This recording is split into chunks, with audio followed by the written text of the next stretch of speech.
क्या बोल रहे हो, मॉक टेस्ट में नंबर नहीं आ रहे, टेंशन हो रही है, ये सोच रहे हो कि नंबर कैसे बढ़ेंगे, क्या आपने ड्रीम यूनिवर्सिटी में पहुंच पाओगे कि नहीं, क्या आपने ड्रीम कोर्स को कर पाओगे कि नहीं। अरे तो टेंशन क्यों ले रहे हो, मैं हूं ना आपके सामने। तो हेलो एवरीवन, मैं हूं संजीव एंड मैं आज की इस वीडियो में बताने वाला हूं कि किस तरीके से आप अपने मॉक टेस्ट में नंबर को इंक्रीज कर सकते हैं। 5 ऐसे तरीके बताऊंगा, अगर जिसे अप्लाई करें आप लोग, 5 तरीके को अगर अप्लाई करते हैं देन अपने मॉक टेस्ट में बहुत अच्छा स्कोर कर सकते हैं, स्कोर को बूस्ट कर सकते हैं। तो 5 कौन कौन से तरीके हैं भाई, कौन कौन सी तरीके हैं जिसे आपको फॉलो करना है, किस तरीके से आपको बूस्ट करना है अपने मॉक टेस्ट को। तो देखो भाई, अगर मैं 5 तरीकों की बात करूं तो सबसे पहला तरीका होता है, जब भी मॉक टेस्ट दे रहे हो या एग्जाम देने जा रहे हो तो सबसे पहले आपको इजी क्वेश्चन को टारगेट करना है। सबसे पहले आपको इजी क्वेश्चंस को करना है। जैसे ही आपके सामने पेपर आए तो पेपर में क्वेश्चंस नंबर के ऑर्डर से कभी मत करना सॉल्व। ये मत सोचना कि यार ऑर्डर से सॉल्व करूंगा तो ज्यादा नंबर मिल जाएगा। भाई स्कूल का एग्जाम नहीं चल रहा है, इसमें आप जो टिक करोगे उसी के नंबर मिलेंगे। तो जब जो सबसे आसान क्वेश्चन लग रहा है आपको, सबसे पहले उस क्वेश्चन को टारगेट करो, उस क्वेश्चन को सॉल्व करने की कोशिश करो। ठीक है भाई, देखो इजी क्वेश्चन और फेमिलियर क्वेश्चन जो आपको आता है, जो आपको क्विक तरीके से आता है, आप इजीली सॉल्व कर पा रहे हो, इजीली आंसर निकाल पा रहे हो, उन क्वेश्चनों को सबसे पहले करो। ठीक है भाई, तो ट्रिक नंबर 1 तो ये है भाई। ट्रिक नंबर 2 क्या है कि किस तरीके से हम दूसरे क्वेश्चन को सिलेक्ट करें। तो भाई 40 सेकंड रूल अप्लाई करना हर एक क्वेश्चन पे। 40 सेकंड रूल क्या होता है भैया, ये भी बता दीजिए। तो 40 सेकंड रूल का मतलब होता है कि हर एक क्वेश्चन को सॉल्व करना अगर 40 सेकंड में सॉल्व हो जाता है, बहुत अच्छी बात है। नहीं हो रहा, मार्क टू रिव्यू करके आगे बढ़ जाओ भाई, उसे बाद में करना। ठीक है, हर क्वेश्चन को 40 सेकंड में सॉल्व करने की कोशिश करना। 40 सेकंड में समझ आ रहा है, बहुत अच्छी बात है। आइडिया लग रहा है कि हाँ हो जाएगा, या फिर किस तरीके से करना, बहुत अच्छी बात है। अगर कुछ भी समझ नहीं आ रहा देन उसे मार्क टू रिव्यू करके स्किप करके आगे बढ़ जाओ। ठीक है भाई, और डिफिकल्ट क्वेश्चंस को तीन चार क्वेश्चंस को मिस मत करो ऐसा कुछ करके। तो इस तरीके से आप डिफिकल्ट क्वेश्चन को पहले इग्नोर ही कर दो भाई। 40 सेकंड में अगर जो भी क्वेश्चन हो रहा है अच्छी बात है भाई। इजी क्वेश्चन तो आपने पहले कर लिए, 40 सेकंड या मान लो 40 से ज्यादा सेकंड, मान लो 50 सेकंड में भी हो रहा है, बहुत अच्छी बात है, उसे कर लो। अगर डिफिकल्ट क्वेश्चन है स्किप कर दो, अभी स्किप कर दो, लास्ट में करना है आपको, बट अभी स्किप कर दो। ठीक है, अच्छा मैं बात कर रहा हूं कि रूल नंबर 3, ट्रिक नंबर 3 क्या है आपके पास। तो अगर ये तीसरे ट्रिक को फॉलो करते हो तो आपके स्कोर बहुत जल्दी बूस्ट होने वाले हैं, यकीन मानो मेरा दोस्त।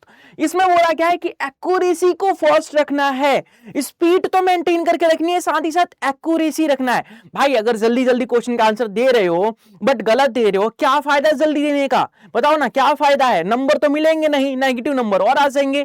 तो इस तरीके से करना है आप लोगों को क्वेश्चन को, ताकि वो सही वे में जाए, सही आंसर हो उसका। तो एक्यूरेसी जरूर से मेंटेन कर रखनी है, आपका गोल होना चाहिए एक्यूरेसी एक्यूरेसी एक्यूरेसी। ठीक है भाई, रॉन्ग अटेम्प्ट बिल्कुल नहीं करना। आपको पता है कि आपके पास नेगेटिव नंबर है, नेगेटिव मार्क्स मिलने वाला है, और डाउटफुल भी है। तो ये नहीं कि 2 ऑप्शन डाउटफुल है एक में टिक कर देते हैं भाई, तुक्का लगा देते हैं, ऑप्शन ही तो है, नहीं करना, बिल्कुल नहीं करना। नेगेटिव मार्किंग है, नेगेटिव मार्किंग है मेरे दोस्त, याद रखना। और नेगेटिव में नंबर भी आते हैं, ये भी याद रखना। तो ध्यान रखना कि अगर आपको क्वेश्चन आता है सॉल्व करो, नहीं आता अभी स्किप कर दो, अभी टाइम मिलेगा लास्ट में आपको। ठीक है, ठीक है जी। अगर मैं ट्रिक नंबर 4 की बात करूं कि सबसे पहले अगर ये सारी चीजें आप कर लेते हैं तो एग्जाम में जाने से पहले आप पीवाईक्यू तो लगाओगे ना भैया, प्रीवियस ईयर क्वेश्चन लगाओगे, जिससे पता चलेगा कि एग्जाम की औकात क्या है, आप किस लेवल पे हो, कितने पानी में हो, नैया डूबने वाली है आपकी कि तैर के निकल जाएगी भैया। तो इस तरीके से कैसे पता चलने वाला है, पीवाईक्यू से पता चलने वाला है। तो अगर आप पीवाईक्यू सॉल्व कर रहे हो तो आपको पता चलेगा किस टॉपिक से कैसे क्वेश्चन पूछे जा रहे हैं। और साथ ही साथ पीवाईक्यू जब सॉल्व कर लोगे तो आप पीवाईक्यू के मॉक टेस्ट भी लगाना भैया। और मॉक टेस्ट लगाना उतना ही इंपॉर्टेंट है जितना उसे एनालाइज करना। जब मॉक टेस्ट लगाओगे तो उसे एनालाइज करोगे, एनालाइज करने में गलतियां पता चलेगी कि यहां पे गलती हो रही है, यहां पे ज्यादा टाइम लग रहा है, एंड कौन से क्वेश्चन मुझे नहीं आ रहे हैं। तो उस टॉपिक पे ज्यादा फोकस करके अपने आप को इंप्रूव कर सकते हो। अगर आप मॉक टेस्ट को देते हो एंड एनालाइज नहीं करते हो तो ये सबसे बड़ी गलती है आपकी। आप ये सोचोगे कि मैं 1000 मॉक टेस्ट दे दूं, 2000 मॉक टेस्ट दे दूं, मेरे नंबर तो अच्छे आ जाएंगे। नहीं भाई, 100 भी मॉक टेस्ट दो लेकिन क्वालिटी मॉक टेस्ट दो। क्वालिटी मॉक टेस्ट का मतलब है मॉक टेस्ट दिया आपने, फिर उसे एनालाइज किया, जो गलतियां मिली उस पर काम किया, जो आपके वीक टॉपिक है उसे मजबूत किया, एंड देन अगले मॉक टेस्ट की तरफ बढ़े, उसे बोलते हैं हम क्वालिटी मॉक टेस्ट। ठीक है भाई, तो ये 4th नंबर ट्रिक बहुत ही इंपॉर्टेंट है, अगर इसे आप फॉलो कर लेते हो इंप्रूव होगा आपका मार्क्स, ये मेरी गारंटी है। ट्रिक नंबर 5 क्या है भाई? ट्रिक नंबर 5 ये है कि लास्ट मिनट रिवीजन अप्रोच होनी चाहिए आपके पास, स्मार्ट रूल होना चाहिए।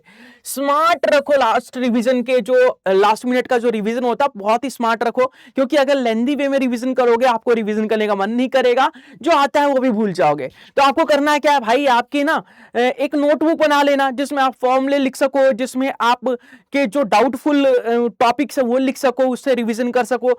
यहाँ पे फॉर्मूले का एक अलग से कॉपी होना चाहिए आपके पास, जिसमें सारे फॉर्मूले लिखे हो एंड उसको कैसे रिवीजन करना है, उस पे एक एक एग्जांपल लिखे हो कि किस तरीके से इस फॉर्मूले का एप्लीकेशन है। ठीक है भाई, उसके बाद स्मार्ट ट्रिक्स लिखी हो आपको कि इस टाइप के क्वेश्चन को करने के लिए वाली ट्रिक होती है, इस टाइप के क्वेश्चन को करने के लिए वाली ट्रिक होती है, ताकि आप बस अगर कहीं ट्रैवल करते हुए भी जा रहे हो सेंटर के पास, तो ट्रैवलिंग टाइम में ही आप उसे रिवीजन कर लो, बस एक बार देख लो तो आपको समझ में आ जाए कि हाँ भाई ये करना है, ऐसे करना है। ठीक है, फिर आपको अगर पीवाईक्यूज देखो कि मोस्ट इंपॉर्टेंट जो बार बार रिपीट हो रहा है भैया, पीवाईक्यूज, उसको देखो कि कितनी बार रिपीट हुआ है पीवाईक्यूज, और वो जो पीवाईक्यूज है उसे लिख लो एंड उसको देख के जाओ एग्जाम से पहले। ठीक है, एंड देन फिर मिस्टेक नोटबुक जरूर होनी चाहिए, जो बार बार गलतियां कर रहे हो, हर एक मॉक टेस्ट में आप गलती कर रहे हो, वो गलती को लिख लेना एंड लास्ट मिनट में देख लेना आपकी, हाँ ये गलती हो रही थी मेरे से, तो एग्जाम में ये गलती नहीं करना भैया। तो अगर ये 5 तरीके 5 ट्रिक को अपनाते हो तो आपका स्कोर जो है वो 50 से 100% तक बूस्ट हो जाएगा, इंक्रीज हो जाएगा, ये मेरी गारंटी है। तो आई होप आपको समझ में आया होगा 5 कौन कौन से तरीके हैं जिसको यूज करना है। एंड साथ ही साथ आप सभी के लिए एक और भी बहुत बड़ी गुड न्यूज है। गुड न्यूज ये रहने वाली है कि अभी आप किसी भी सीवीटी पीजी के किसी भी कोर्सेज में एनरोल करते हो तो आपको आज तक का सबसे बड़ा डिस्काउंट मिलेगा। साथ ही साथ अगर आप एसएस लाइव कूपन कोड को यूज करते हो, क्या करते हो भैया, एसएस लाइव कूपन कोड को यूज करते हो तो और भी चीजें मिलने वाली है। क्या क्या मिलने वाली है बता दें एक बार, चलो बता देते हैं। देखो, अगर आप अभी किसी भी बैच में एनरोल करते हो तो 55% का डिस्काउंट मिलेगा। साथ ही साथ एसएस लाइव कूपन कोड को यूज करते हो तो आपको भैया देखो फ्री फाउंडेशन बैच मिलने वाला है, एक रिकॉर्डेड बैच आपको बिल्कुल फ्री ऑफ कॉस्ट मिलने वाला है। साथ ही साथ और भी मिलेगा भाई, टेंशन मत लो। और क्या मिलेगा, फ्री मॉक टेस्ट मिलेगा, मॉक टेस्ट भी फ्री मिल रहा है। और क्या मिलेगा भाई, और हमारे हैंड रिटन नोट्स भी मिलने वाले हैं, जो हमने हाथों से लिख के बनाया है आप लोगों के लिए, मेहनत करके बनाई है, उसे भी हम फ्री ऑफ कॉस्ट दे रहे हैं आप लोगों के लिए। साथ ही साथ आपको 2x वैलिडिटी भी मिल रही है भाई। तो एक ही जगह इतना कुछ मिल रहा है, इससे बड़ा ऑफर जो है आप लोगों के लिए कुछ नहीं हो सकता, इससे बड़ा अवसर, इससे बड़ा मौका आपके लिए कुछ नहीं हो सकता। तो अगर आप सच में तैयारी करना चाहते हो, सच में सीरियस एस्पिरेंट हो, सीरियस होकर पढ़ रहे हो एंड चाहते हो कि हाँ भाई अपने ड्रीम यूनिवर्सिटी के ड्रीम कॉलेज में पहुंच जाए, हम अपने सपने को पूरा करें, माँ बाप को प्राउड फील कराएं, तो आप लोग अभी जाओ इनरोल करो अपने कोर्सेज में। किसी भी कोर्स में एनरोल करते हो याद रखना एसएस लाइव कूपन कोड को यूज करना है। जैसे ही आप इस कूपन कोड को यूज करोगे इसका मैजिक आपको देखने को मिलेगा 55% डिस्काउंट के साथ। साथ ही साथ 4 एडिशनल चीजें और मिलने वाली है। तो जल्दी से जाओ, एनरोल करो और अपने सपनों की जर्नी को शुरू करो।